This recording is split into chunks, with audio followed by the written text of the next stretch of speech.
जिस उपदेश से राम जी को राजकुमार भगवान राम बने, वो उपदेश आप सुन रहे हैं। कितना ऊंचा ग्रंथ है। इसको वाल्मीकि रामायण भी बोलते, योग वशिष्ठ महारामायण भी बोलते। राम तीर्थ ने इसी का बार बार अध्ययन किया था। ये आप भी शांत हो जाएंगे परमात्मा में, और दूसरों को भी शांति देने की क्षमता देने वाला ये सदग्रंथ है। इसको वेदांत का सिद्धांत ग्रंथ बोलते हैं। दूसरे होते प्रक्रिया ग्रंथ। ये करके फिर कब वो आचार्य बनो तब समझो, ये तो थोड़ा पढ़ो और फिर वही सिद्धांत की बात। तो बार बार योग वशिष्ठ महारामायण विचारने योग। ओम श्री सद्गुरु परमात्मा ने नमः।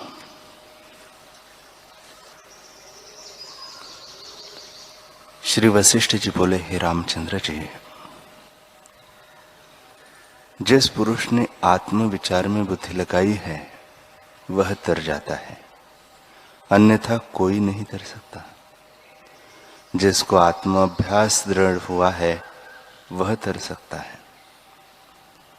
हे राघव, प्रथम ज्ञानवान पुरुषों के साथ विचार और बुद्धि से संसार समुद्र को देखो।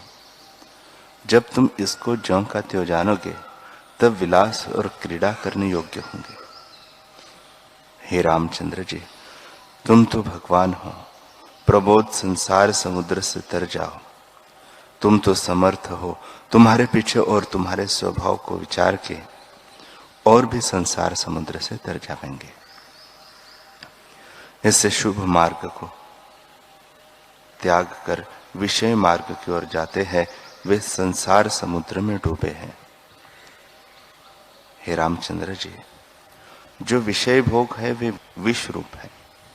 जो इनको सेवेगा वह नष्ट होगा, परंतु जिसको ज्ञान प्राप्त हुआ है उसको यह जैसे गारुड़ मंत्र पढ़ने वाले को सर्प दुख नहीं दे सकता, वैसे दुख दे नहीं सकते। जिसका हृदय शुद्ध हुआ है वह विभूतिमान है। बल, वीर्य और तेज यह तीनों तत्व के साक्षात्कार से बढ़ते हैं, परंतु ऋतु के आए से रस, फूल, फल सब प्रकट हो आते हैं। हे रामचंद्र जी, जिसे ज्ञान लक्ष्मी प्राप्त भई है वह पूर्ण अमृत तुल्य शीतल, शुद्ध और सम प्रकाश रूप है।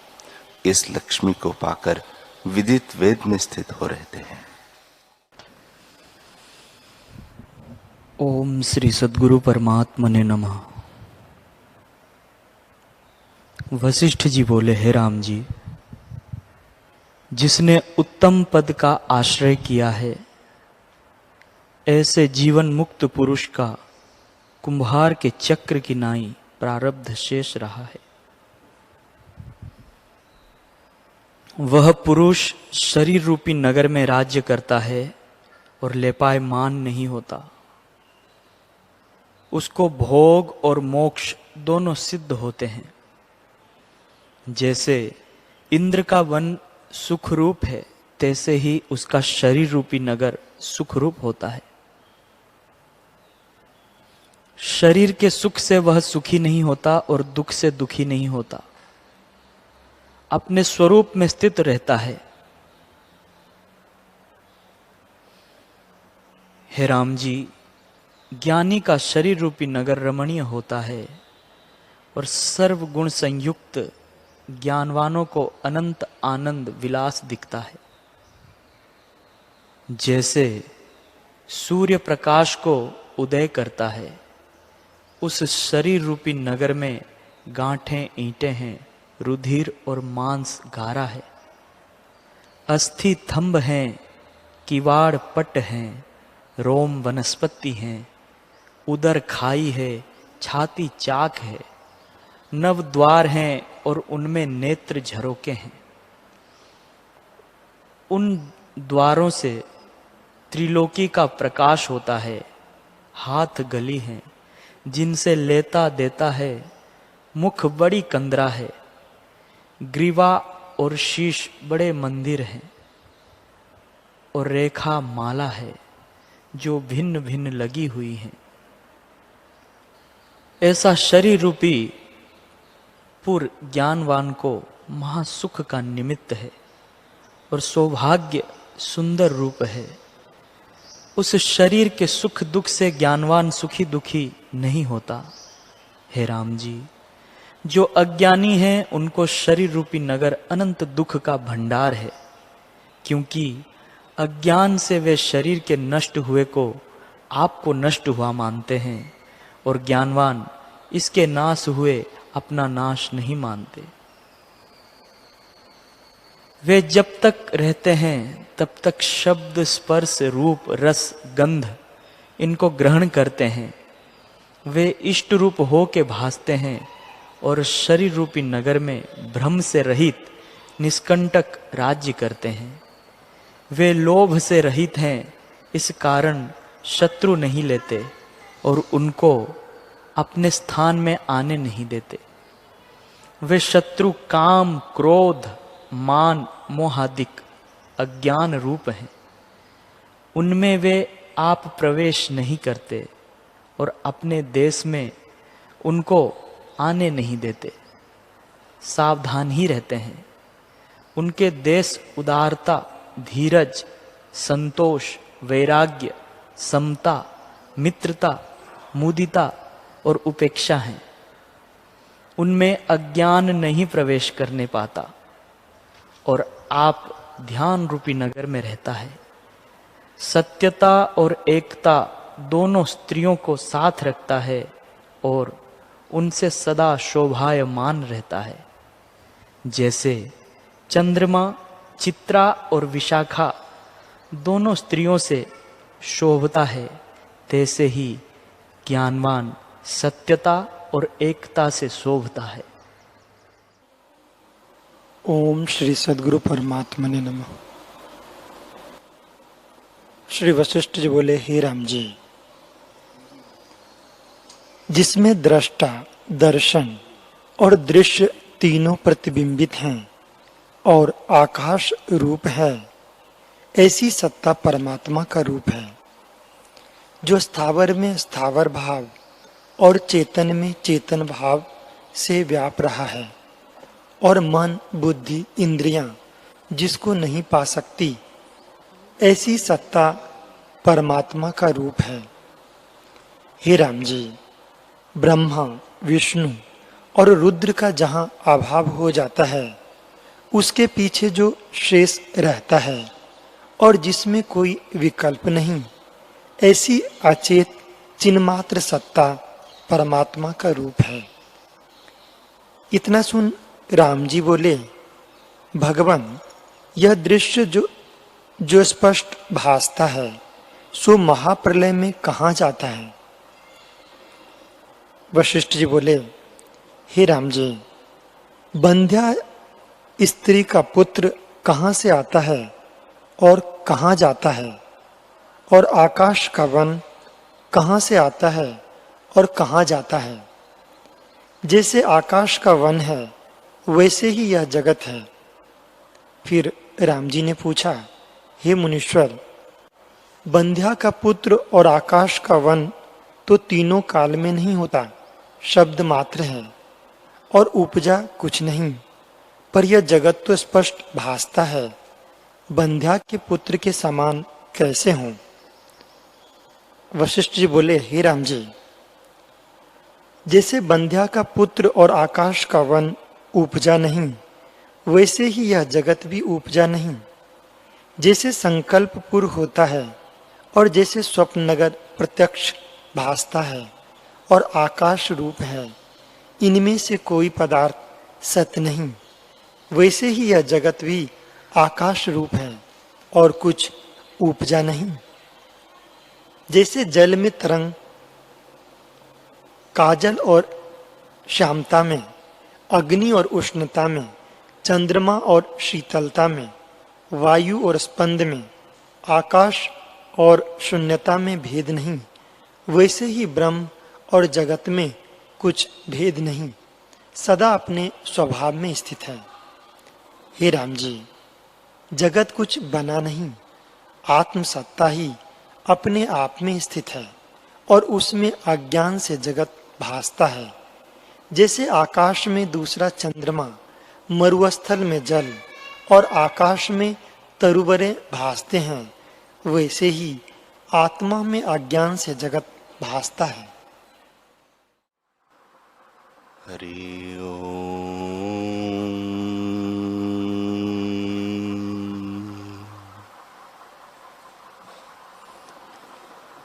हरि ओम।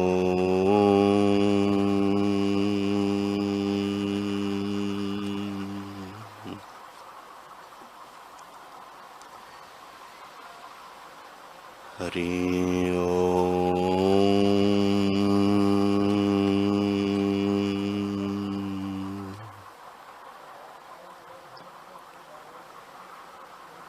गुरुर्ब्रह्मा गुरुर्विष्णु गुरुर्देवो महेश्वरः गुरुर्साक्षात् परब्रह्म तस्मै श्री गुरवे नमः। श्री योग वासिष्ठ महारामायण निर्वाण प्रकरण सर्ग 273।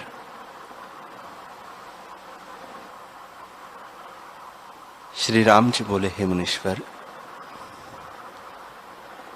यह जगत और कुछ वस्तु नहीं, केवल कल्पना मात्र है।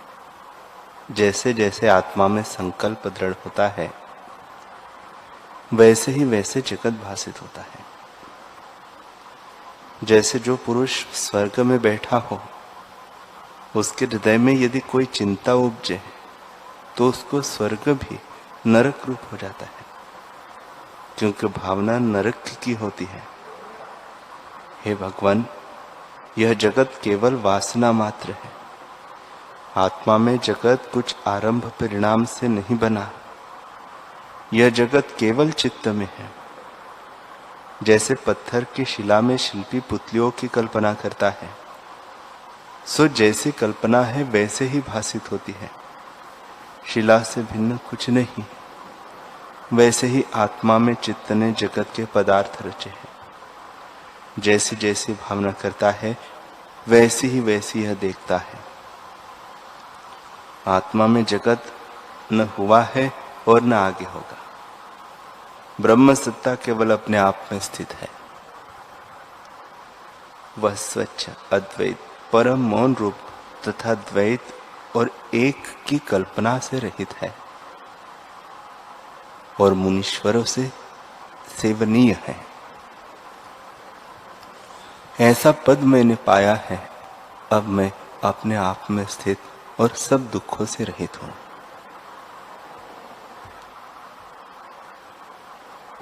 राम जी ने पूछा, हे मुनीश्वर, आदि अंत और मध्य से रहित जो पद है और जिसको जानना मुनियों के लिए कठिन है, वह पद मैंने पाया है।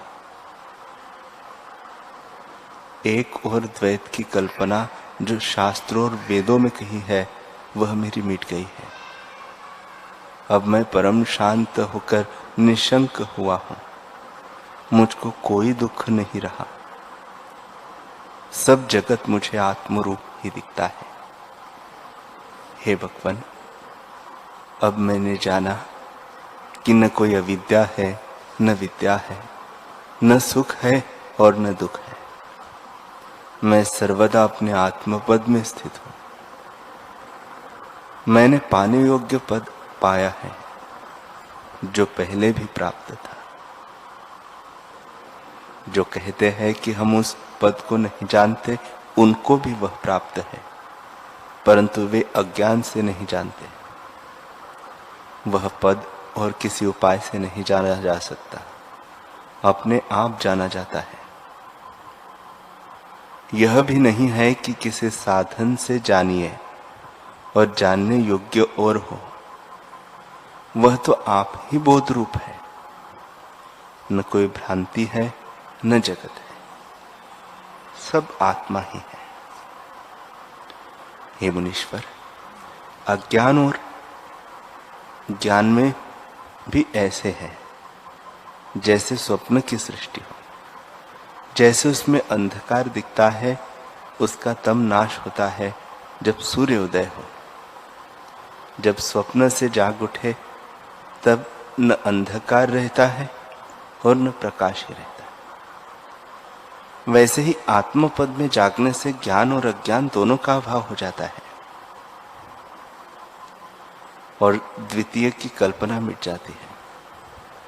जब संवेदन फुरता है तब जगत भासित होता है, परंतु जगत आत्मा से भिन्न नहीं है। जैसे आकाश और शून्यता में कुछ भेद नहीं, वैसे ही आत्मा और जगत में भी भेद नहीं।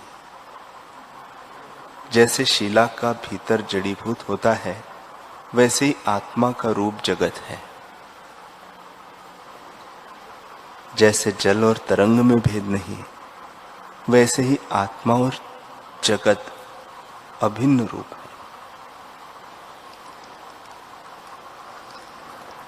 हे मुनीश्वर, जिस पुरुष को इस प्रकार आत्मा में अहम प्रतीति हुई है, वह कार्य करता दिखता है तो भी निश्चय ही कुछ नहीं करता, और अशांत रूप दिखता है तो भी सदा शांत रूप है।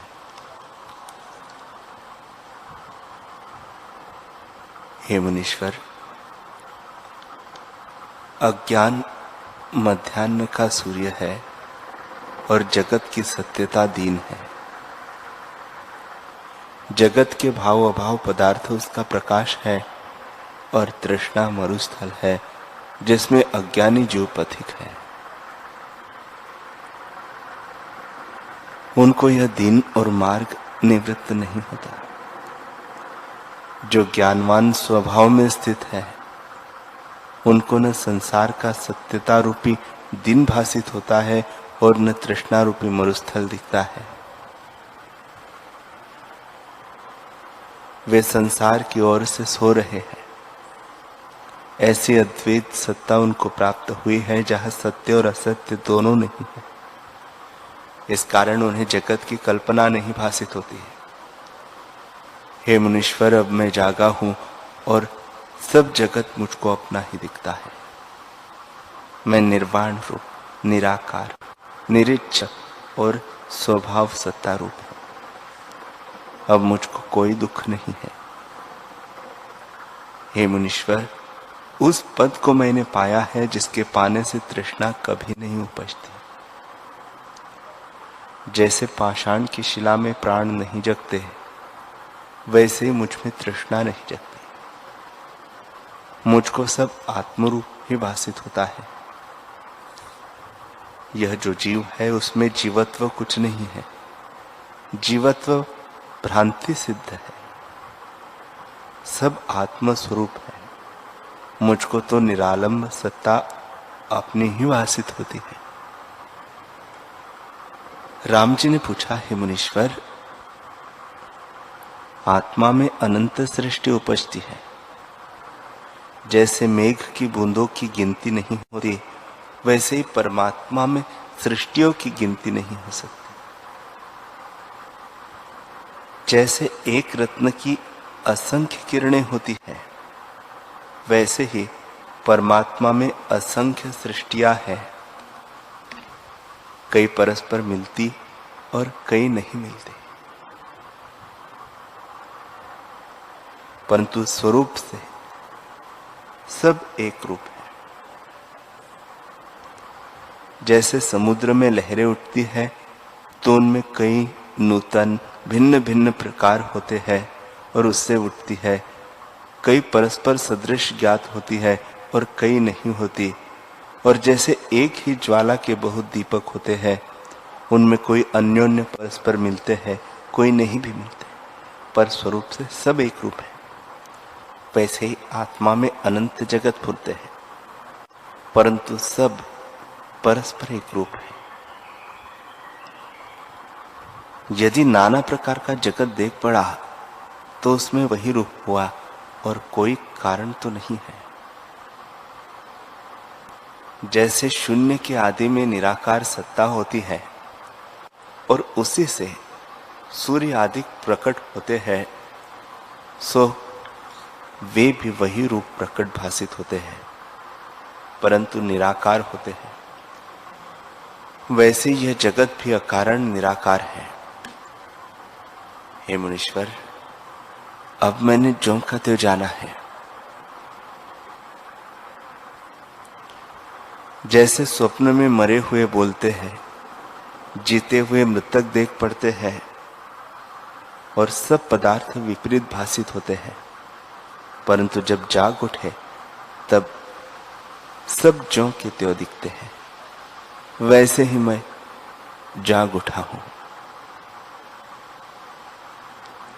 अब मुझको विपर्य नहीं भासित होता। यथाभूतार्थ मुझको सब आत्मा ही अब भासित होता है। हे मुनीश्वर, जो ज्ञानवान पुरुष है वे परम समाधि में स्थित है। उनको उत्थान कदापि नहीं होता, अर्थात स्वरूप से भिन्न नहीं भासित होता। वे व्यवहार करते दिखते हैं, परंतु व्यवहार से रहित है, क्योंकि उनको कुछ अभिलाषा नहीं रहती। वे बिना अभिलाषा चेष्टा करते हैं, पर उनको हृदय से कुछ कर्तृत्व का अभिमान नहीं होता। इसी का नाम परम समाधि है। जब बोध की प्राप्ति होती है तब कोई तृष्णा नहीं रहती और सब पदार्थ निरस हो जाते हैं, क्योंकि आत्मपद परमानंद रूप और तृष्णा से रहित है। उसी का नाम मोक्ष और निर्वाण है, जिसमें उत्थान कोई नहीं। हे मुनीश्वर, आत्मानंद ऐसा पद है जिसके आनंद की ओर ब्रह्मा, विष्णु, रुद्र आदि सभी ज्ञानवानों की वृत्ति सदा दौड़ती है, संसार के पदार्थों की ओर नहीं दौड़ती। जिस पुरुष को शांत शीतल स्थान प्राप्त हुआ है, वह फिर ज्येष्ठ आषाढ़ की धूप नहीं चाहता कि मरुस्थल में दौड़े। वैसे ही ज्ञानवान की वृत्ति अन्य किसी आनंद की ओर नहीं जाती।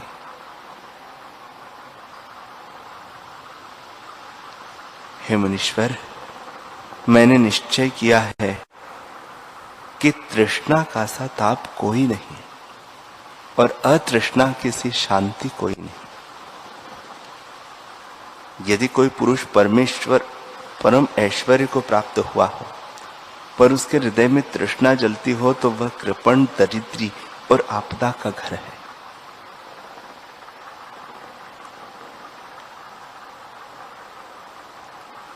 और जो निर्धन दिखता हो परंतु उसके हृदय में तृष्णा न हो, तो वह परम ऐश्वर्य से संपन्न और परम संपदा की खान है। बड़ा पंडित हो परंतु तृष्णा सहित हो, उसे परम मूर्ख जानिए। उसको बोध की प्राप्ति नहीं हो सकती। जैसे चित्र की अग्नि शीत को नहीं दूर करती, वैसे उसकी मूर्खता को पंडित भी नष्ट नहीं कर सकता।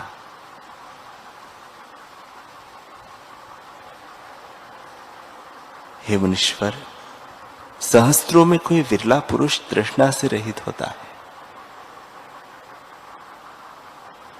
जैसे पिंजड़े में पड़ा सिंह पिंजड़े को तोड़कर निकले, वैसे ही कोई बिरला ही तृष्णा के जाल को तोड़कर निकल पाता है। जो पंडित स्वरूप का विचार कर वितृष्ण नहीं होता और अतीत होकर वितृष्ण नहीं होता, तो वे पंडित और अतीत दोनों मूर्ख है। ज्यों जो तृष्णा को घटावेगा, त्यों त्यों जगत रूप बोध उदय होगा। जैसे ज्यों जो रात्रि क्षीण होती है, त्यों त्यों दिन का प्रकाश होता है, और ज्यों जो रात्रि की वृद्धि होती है, त्यों त्यों दिन क्षीण होता है। वैसे ही ज्यों ज्यों तृष्णा बढ़ती जाएगी, त्यों त्यों बोध की प्राप्ति कठिन होगी, और ज्यों ज्यों तृष्णा घटती जाएगी, त्यों त्यों बोध की प्राप्ति सुगम होगी।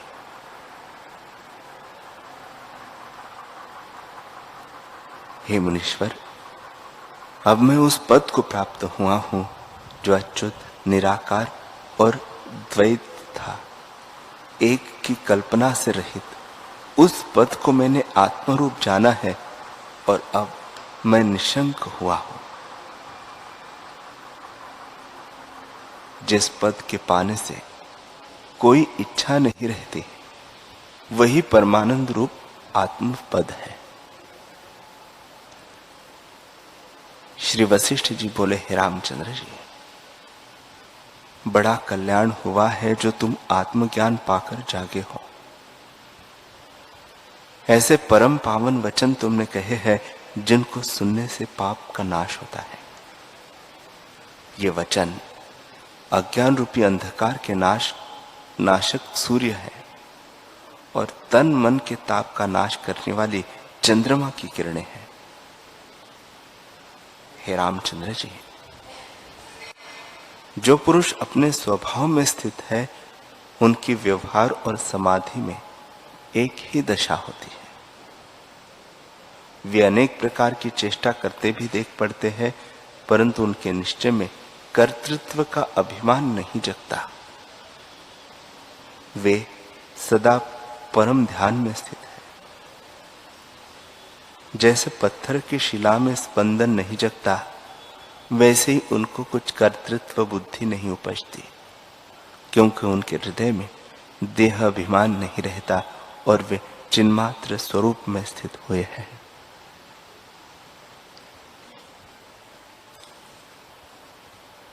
वह आत्मपद परम शांत रूप और द्वैत कलना से रहित एक है।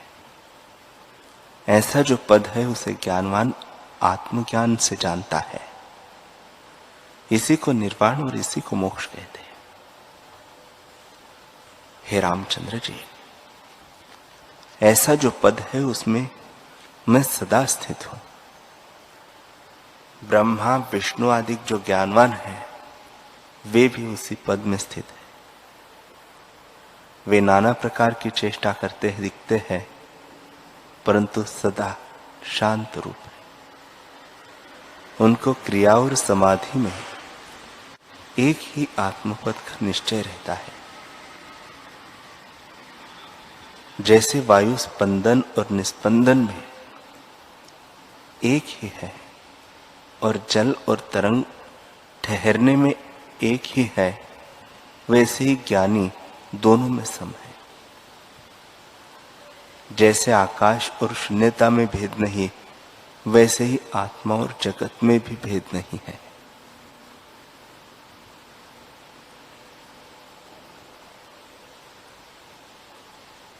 राम जी ने पूछा, है भगवान, तुम्हारी कृपा से मुझको कोई कलना नहीं फुरती। ब्रह्मा विष्णु रुद्र से लेकर तृण तक जो कुछ जगत है, वह सब मुझको आकाश रूप भासित होता है। सर्वदा सब प्रकार मैं अपने आप में स्थित अच्युत और अद्वैत रूप है। मुझ में जगत की कल्पना कोई नहीं। चित्त संवेदन द्वारा मैं ही जगत रूप भासित होता हूं, पर स्वरूप से कभी चलायमान नहीं होता। मैं चैतन्य चिन्मात्र स्वरूप हूं। अपने से भिन्न मुझको कुछ नहीं भासित होता। वशिष्ठ जी बोले, हे रामचंद्र जी, मैं जानता हूं कि तुम जागे हो, परंतु अपने दृढ़ बोध के लिए मुझसे फिर प्रश्न करो कि यह जगत है नहीं तो दिखता क्या है। राम जी बोले, हे भगवान, मैं तुमसे तो तब पूछूं जो मुझको जगत का आकार दिखता हो। मुझको तो जगत कुछ दिखता ही नहीं। जैसे संकल्प का अभाव होने पर संकल्प की चेष्टा भी नहीं भासित होती, जैसे बाजीगर की माया का अभाव होने पर बाजी नहीं रहती, अथवा स्वप्न के अभाव होने पर स्वप्न की सृष्टि नहीं दिखती, और भविष्य कथा के पुरुष नहीं भासित होते, वैसे ही मुझको जगत नहीं दिखता। तब फिर मैं किसका संशय बताऊं और उठाऊं? आदि में जो संवेदन फुरा है वह विराट पुरुष होकर स्थित हुआ है, और उसी ने आगे देश, काल, पदार्थ, स्थावर, जंगम जगत को रचा है।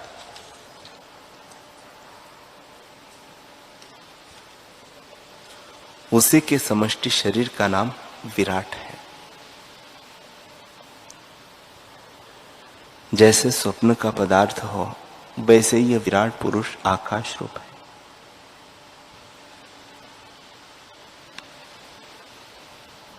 जब वह आप ही आकाश रूप है, तब उसका रचा जगत मैं क्यों पूछूं?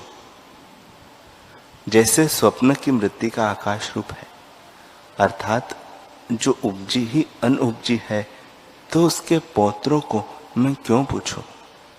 उसके पात्रों को मैं क्यों पूछूं? इसलिए न कोई विराट है और न उसका जगत है। मिथ्या ही विराट है और मिथ्या ही उसकी चेष्टा है। केवल आत्मसत्ता अपने आप में स्थित है। न कोई जगत है और न कोई उस विराट है। जैसे स्वप्न का पर्वत आभास मात्र होता है, वैसे ये जगत आकार दिखता है। जैसे बीज से वृक्ष होता है, वैसे ब्रह्म से जगत प्रकट हुआ है। बल्कि यह भी कैसे कहिए, बीज तो साकार होता है और उसमें वृक्ष का सद्भाव रहता है, जो परिणाम से वृक्ष होता है। पर आत्मा ऐसे कैसे हो? वह तो निराकार है और उसमें जगत नहीं है, क्योंकि वह निराकार, अद्वैत और निर्वेद है। उसको जगत का कारण कार्य कैसे कहिए? न कोई जागृत है, न स्वप्न है, न सुषुप्ति है। ये अवस्थाएं भी आकाश मात्र है। आत्मा परिणाम भाव की को नहीं प्राप्त होता, वह तो सदा अपने आप में स्थित है। हे मुनीश्वर, मैं, तुम, आकाश, वायु, अग्नि, जल, पृथ्वी सब आकाश रूप है, और अब मुझको सब आत्मा ही भासित होता है। हे मुनीश्वर, एक संविकल्प ज्ञान है, एक सविकल्प ज्ञान है और दूसरा निर्विकल्प ज्ञान है। सो वह आकाश सदृश अचित्त चिन्ह मात्र है। जो दृश्य के संबंध से रहित है, उसे आकाश सा निर्मल जानो, वही निर्विकल्प ज्ञान है। जिनको यह ज्ञान प्राप्त हुआ है, वे महापुरुष है और उनको मेरा नमस्कार है।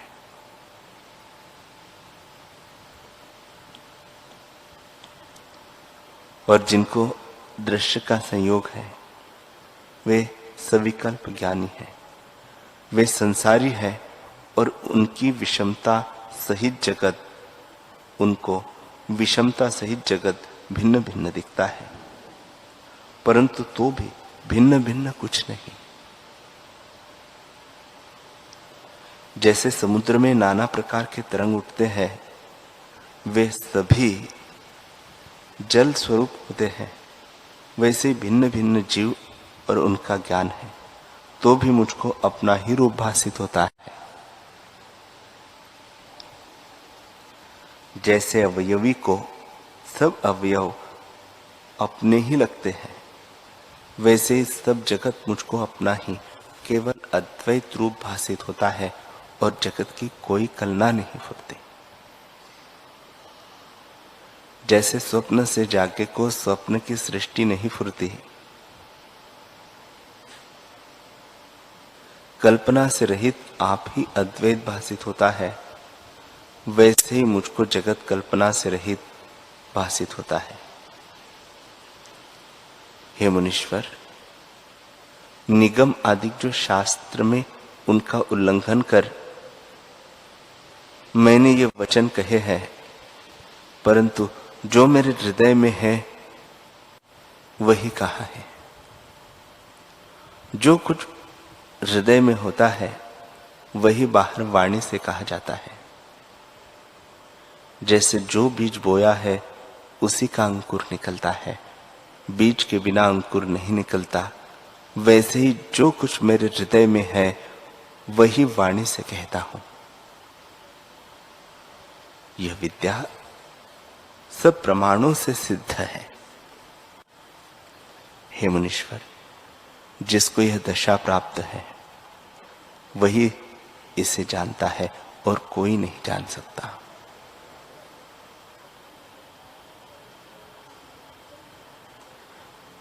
जैसे जिसने मद्यपान किया है वही उन्मत्तता को जानता है और कोई नहीं जान सकता, वैसे ही जो ज्ञानवान है वही आत्मरस को जानता है और कोई नहीं जानता।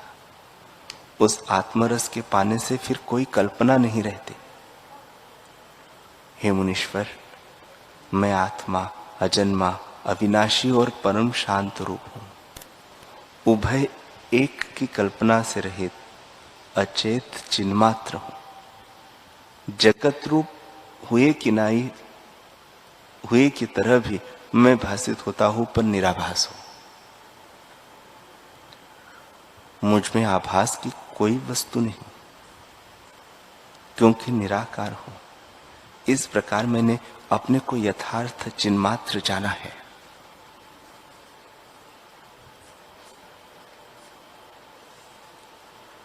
वाल्मीकि जी बोले, हे भरद्वाज, इस प्रकार कहकर रामचंद्र एक मुहूर्त भर चुप हो गए। अर्थात उन्होंने परमात्म पद में विश्रांति पाई। उनकी इंद्रियों की और मन की वृत्ति का आत्मपद में उपशम हुआ। उसके उपरांत जानबूझकर कमल नयन राम ने लीला के लिए यूं प्रश्न किया, हे संशय रूपी मेघ के नाशक शरद काल, मुझको हल्का सा संशय हुआ है, उसे दूर करो। हे मुनीश्वर, आत्मपद अव्यक्त और अचिंत्य है, अर्थात इंद्रियों का और मन का विषय नहीं है। वह मन के चिंतन में भी नहीं आता। जो बड़े महापुरुष हैं वे भी उसे वाणी से कह नहीं सकते, तो ऐसा अचेत चिन्मात्र आत्म तत्व शास्त्र से कैसे जाना जा सकता है? शास्त्र तो अविच्छेद प्रतियोगी करके कहते हैं, सो सब सविकल्प है, पर निर्विकल्प सविकल्प से निर्विकल्प पद कैसे जाना जाता है? उसे फिर गुरु और शास्त्र से कैसे जानिए?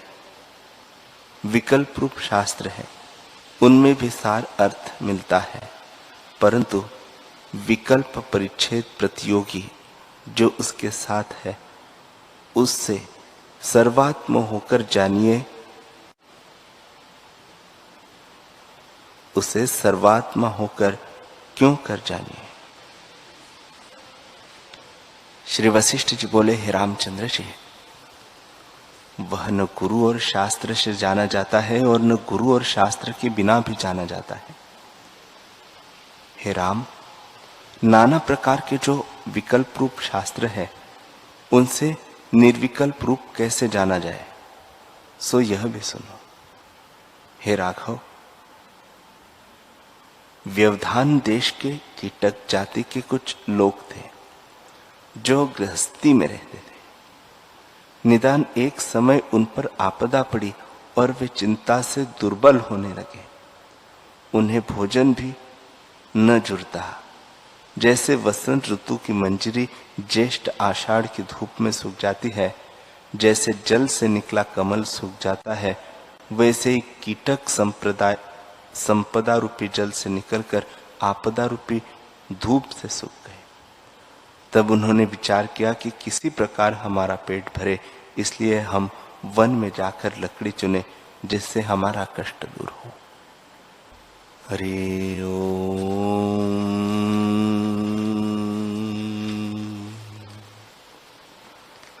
हरि ओम।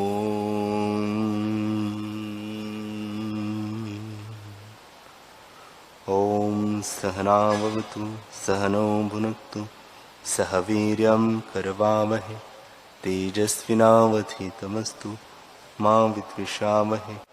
ओम शांति शांति शांति। श्री सद्गुरुदेव भगवान की जय।